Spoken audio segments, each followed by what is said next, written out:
The London Underground, aussi connu sous le nom The Tube. Ce nom vient tout simplement de sa forme reconnaissable en forme de tube. C'est donc le premier métro du monde, ouvert en 1863.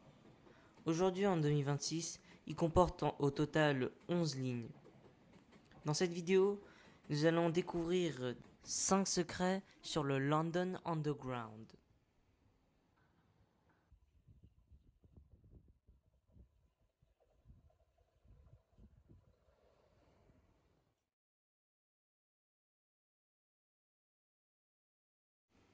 Avant de débuter cette vidéo, j'aimerais préciser que je ne suis encore jamais à Londres, ce qui veut dire que je n'ai pas de vidéo que j'ai filmée moi-même à vous montrer.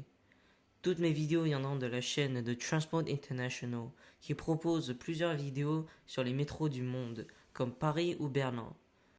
J'ajoute que c'est sur cette vidéo que j'ai pris mes clips. Les 11 lignes de métro y sont toutes présentes, ce qui est parfait pour moi pour vous présenter les 5 secrets sur London Underground. Cette vidéo n'est pas en partenariat avec Transport International.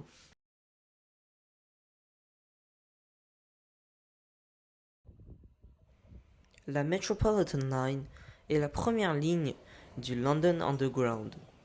Cependant, une partie de cette ligne roule sur le réseau ferré. C'est comme si je vous disais que la ligne 1 roulait à côté du RER A. La Metropolitan Line a une partie qui est sur le réseau ferré entre Harrow-on-the-Hill et Amersham. Une partie de la ligne va sur le réseau ferré à Harrow-on-the-Hill. Elle partage son infrastructure entièrement avant Rickensmouth, puis cela s'arrête à Amersham. Vous ne le savez peut-être pas, mais à Londres, il existe deux types de réseaux.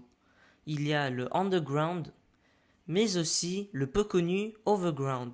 Le Underground est un réseau qui font de trajets de banlieue en banlieue par la ville, alors que le Overground contourne les limites de la ville-centre et il ne passe que par la banlieue. Si vous n'êtes pas très fort en anglais, laissez-moi vous expliquer. Under veut dire en dessous. Over veut dire au-dessus. Ce qui veut dire qu'en termes de logique, underground est en dessous et overground est au-dessus. Ou dans certains cas, pour une raison historique, ils sont au même niveau. Sauf à un endroit à Whitechapel. Bon, vous comprenez pas. Voilà, là c'est plus clair. La ligne rouge, c'est la Windrush Line qui fait partie de la London Overground. Au-dessus, on a une ligne rose et une ligne verte. La verte, c'est la District Line. La rose, c'est la Hammersmith and City Line. On peut voir très clairement que ces deux lignes qui font partie de la Underground passent au-dessus de la Windrush Line qui fait partie de la Overground. C'est le seul point où une ligne qui est censée être au-dessus passe en dessous d'une ligne qui est censée être en dessous.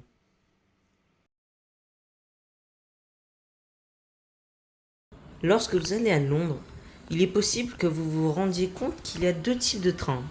Il y a par exemple ce type de train, ou encore celui-là. Et puis, si vous mettez les deux trains ensemble, vous allez vous dire qu'il y a un problème. Il y en a un qui a un gabarit beaucoup plus petit, alors qu'il y en a un autre qui ressemble à un train tout à fait normal. Et ben, c'est tout à fait normal.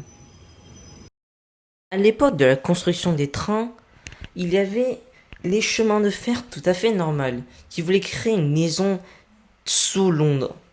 On utilisait donc des locomotives à vapeur, donc un gabarit tout à fait normal au train des grandes lignes normaux. Mais il y avait un autre type de gabarit.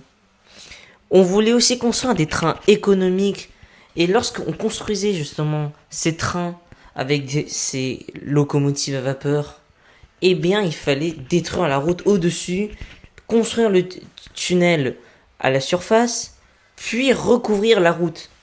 C'était très très dérangeant pour les riverains.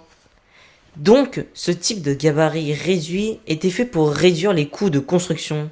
C'était aussi très profitable puisqu'on n'avait plus besoin de détruire la route. C'est comme ça que le gabarit réduit fut donc introduit. On n'avait donc plus besoin de détruire la route, mais en échange, le gabarit était donc beaucoup plus faible.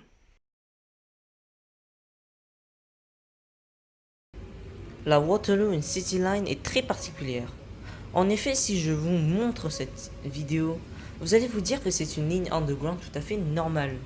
Et si je vous montrais cette image, là, votre cerveau va se commencer à se demander si c'est une ligne underground ou ça l'est pas.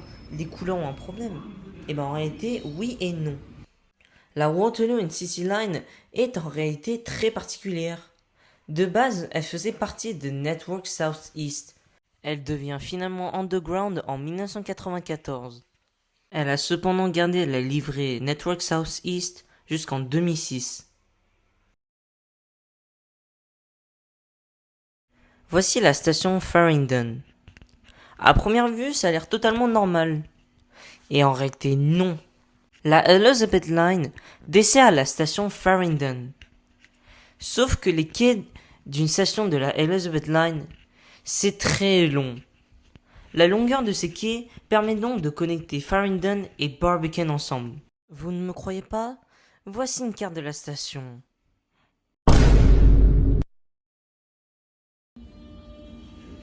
Merci d'avoir regardé cette vidéo.